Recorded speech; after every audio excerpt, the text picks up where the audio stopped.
ಅಭಿಮಾನಕ್ಕೆ ಎಲ್ಲೇ ಇಲ್ಲ ಅಂತಾರೆ. ಹಲವು ಘಟನೆಗಳು ಕೂಡ ಸಾಕ್ಷಿಯೂ ಆಗಿದೆ. ಅಂತಹ ಒಂದು ವಿಶೇಷ ಅಭಿಮಾನ ಚಿತ್ರದುರ್ಗದ ಚಳ್ಳಕೆರೆಯ ಸ್ನಾತಕೋತ್ತರ ಪದವಿ ಪಡೆದ ಯುವಕನೊಬ್ಬ ಪ್ರದರ್ಶಿಸಿ ಗಮನ ಸೆಳೆದಿದ್ದಾನೆ. ತನ್ನ ಮದುವೆಯ ಆಮಂತ್ರಣ ಪತ್ರಿಕೆಯಲ್ಲಿ 2023ರ ಚುನಾವಣೆಯಲ್ಲಿ ಎಚ್.ಡಿ. ಕುಮಾರಸ್ವಾಮಿ ಅವರಿಗೆ ನೀಡುವ ಮತವೇ ನೀವು ನೀಡುವ ಉಡುಗೊರೆ ಎಂಬ ಸಂದೇಶ ಮುದ್ರಿಸಿ ಆಹ್ವಾನಿಸುತ್ತಿದ್ದಾನೆ.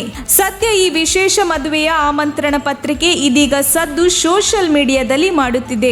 ಚಿತ್ರದುರ್ಗ ಜಿಲ್ಲೆ ಚಳ್ಳಕೆರೆ ತಾಲೂಕಿನ ಪಿ. ಗೌರಿಪುರ ಗ್ರಾಮದ ಪುಟ್ಟಮ್ಮ ನಾಗರಾಜಪ್ಪ ದಂಪತಿಗಳ ಪುತ್ರ ಜಯಕುಮಾರ್ ಇಂತಹದೊಂದು ವಿಶೇಷ ಮದುವೆ ಆಮಂತ್ರಣ ಹಂಚುತ್ತಿದ್ದಾನೆ. ಮೇ 18ರಂದು ಮದುವೆ ನಿಶ್ಚಯವಾಗಿದೆ.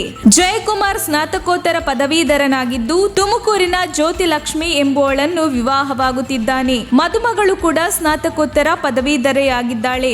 ಈ ಹಿಂದೆ ಸಿಎಂ ಆಗಿ ಎಚ್.ಡಿ. ಕುಮಾರಸ್ವಾಮಿ ಅವರು ನೀಡಿರುವ ಜನಪರ ಆಡಳಿತವನ್ನು ಸ್ಮರಿಸಿಕೊಳ್ಳುತ್ತಾ ಮತ್ತೊಮ್ಮೆ ಕುಮಾರಣ್ಣ ಮುಖ್ಯಮಂತ್ರಿ ಆಗಬೇಕು ಎಂಬ ಕನಸು ಹೊತ್ತಿದ್ದಾರೆ. ಆಮಂತ್ರಣ ಪತ್ರಿಕೆಯಲ್ಲಿ ಮಾಜಿ ಪ್ರಧಾನಿ ಎಚ್.ಡಿ. ದೇವೇಗೌಡ ಹಾಗೂ ಮಾಜಿ ಸಿಎಂ ಎಚ್.ಡಿ. ಕುಮಾರಸ್ವಾಮಿ ಭಾವಚಿತ್ರವನ್ನು ಮುದ್ರಿಸಿ ಇವರ ಆಶೀರ್ವಾದದೊಂದಿಗೆ ಎಂದು ಉಲ್ಲೇಖಿಸಲಾಗಿದೆ. ತಮ್ಮ ಸುಖಾಗಮನ ಬಯಸುವ ಬಂಧು ಮಿತ್ರರ ಜೊತೆ ಕುಮಾರಣ್ಣನ ಅಭಿಮಾನಿಗಳು ಎಂದು ಮುದ್ರಿಸಲಾಗಿದೆ. ಸದ್ಯ ಈ ಆಮಂತ್ರಣ ಪತ್ರಿಕೆ ಸಾಮಾಜಿಕ ಜಾಲತಾಣಗಳಲ್ಲಿ ಭಾರಿ ವೈರಲ್ ಆಗುತ್ತಿದೆ.